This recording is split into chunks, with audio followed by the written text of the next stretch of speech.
Oke, assalamualaikum warahmatullahi wabarakatuh. Halo semuanya, balik lagi sama aku. Jadi di video kedua kali ini saya akan menerangkan tentang materi fungsi nonlinier. Kembali ke sebelumnya lagi, kita akan sebenarnya kita udah dijelaskan oleh Pak Mahfud tentang fungsi linear, cuman di sini aku akan bahas tentang materi fungsi nonlinear. Bagi fungsi itu apa sih? Fungsi itu adalah hubungan matematis antara satu variabel dengan variabel lainnya. Nah, jadi fungsi nonlinear itu pengertiannya nggak jauh beda guys sama fungsi. Fungsi sendiri kan adalah hubungan matematis antara satu variabel dengan variabel lainnya. Sedangkan fungsi nonlinear itu di akhir ada tambahan yang membentuk garis melengkung. Jadi fungsi nonlinear jika dibuat grafik itu garisnya akan melengkung. Nah, bentuk fungsi nonlinear itu di dalam analisis akan ekonomi itu ada 4 yang sering dipakai. Yang pertama fungsi kuadrat, yang kedua fungsi kubik, yang ketiga fungsi eksponensial, dan yang terakhir ada fungsi logaritmik.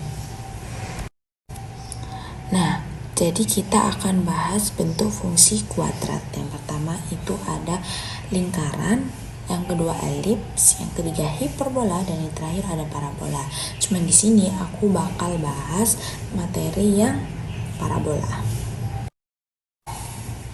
Nah, parabola ini cuman punya satu sumbu simetri dan satu titik puncak. Lanjut, kita akan membahas tentang yang kedua fungsi kubik. Fungsi kubik itu fungsi yang pangkat tertinggi dari variabelnya itu adalah pangkat 3. Pangkat 3 itu namanya kubik guys. Nah, jadi fungsi kubik ini setidaknya mempunyai satu titik belok. Titik belok ini apa?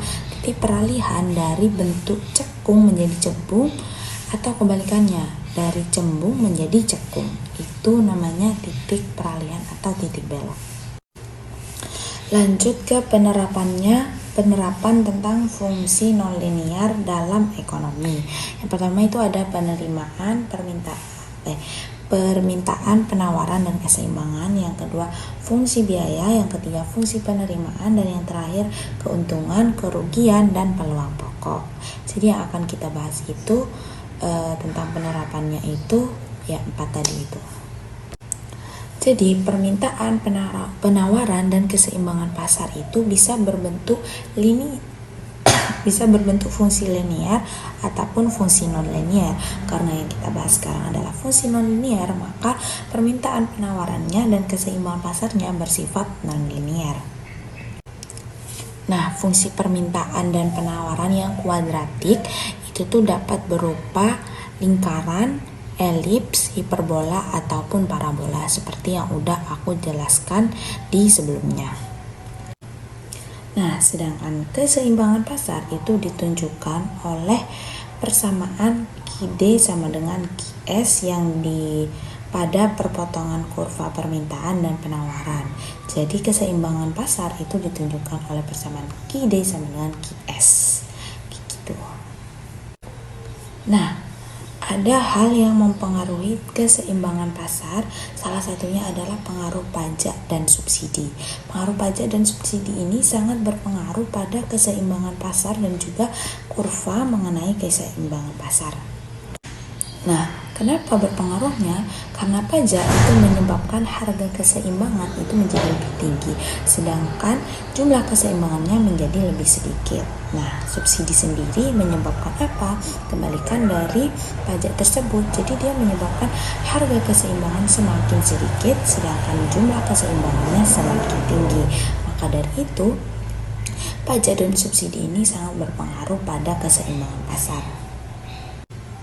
Nah, fungsi biaya di fungsi nonlinear ini tidak hanya kuadrat. Yang pertama itu ada lingkaran, yang kedua elips, yang ketiga hiperbola, dan yang terakhir ada parabola. Cuman di sini aku bakal bahas materi yang parabola. Nah, parabola ini cuman punya satu sumbu simetri dan satu titik puncak. Lanjut, kita akan membahas tentang yang kedua fungsi kubik. Fungsi kubik itu fungsi yang pangkat tertinggi dari variabelnya itu adalah pangkat 3. Pangkat 3 itu namanya kubik guys. Nah, Jadi fungsi kubik ini setidaknya mempunyai satu titik belok. Titik belok ini apa? Titik peralihan dari bentuk cekung menjadi cembung, atau kebalikannya, dari cembung menjadi cekung. Itu namanya titik peralihan atau titik belok. Assalamualaikum warahmatullahi wabarakatuh. See you.